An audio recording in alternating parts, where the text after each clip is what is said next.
சர்வதேச யோகா தினம் ஒவ்வொரு ஆண்டும் ஜூன் 21 அன்று கொண்டாடப்படுகிறது. இந்தியாவின் ஆயிரக்கணக்கான ஆண்டுகால பழமையான உடல், மன மற்றும் ஆன்மீக பயிற்சியான யோகாவின் மகத்துவத்தை உலகளவில் அங்கீகரிக்கும் வகையில் ஒவ்வொரு ஆண்டும் ஜூன் 21 அன்று சர்வதேச யோகா தினம் அனுசரிக்கப்படுகிறது. 2014ஆம் ஆண்டு செப்டம்பர் 27 அன்று இந்திய பிரதமர் நரேந்திர மோடி ஐக்கிய நாடுகள் சபையின் பொது சபையில் யோகாவின் உலகளாவிய நன்மைகளை எடுத்துரைத்து ஜூன் 21ஐ சர்வதேச யோகா தினமாக கொண்டாட முன்மொழிந்தார். ஜூன் 21 வடக்கு அரைக்கோளத்தில் ஆண்டின் மிக நீண்ட நாளான கோடைக்கால சங்கராந்தி என்பதால் இந்த தேதி தேர்ந்தெடுக்கப்பட்டது.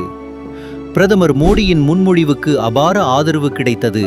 இதன் விளைவாக 2014ஆம் ஆண்டு டிசம்பர் 11 அன்று ஐக்கிய நாடுகள் சபை ஒருமனதாக இந்த தீர்மானத்தை ஏற்றுக்கொண்டது. அதைத் தொடர்ந்து முதல் சர்வதேச யோகா தினம் 2015ஆம் ஆண்டு ஜூன் 21 அன்று கொண்டாடப்பட்டது.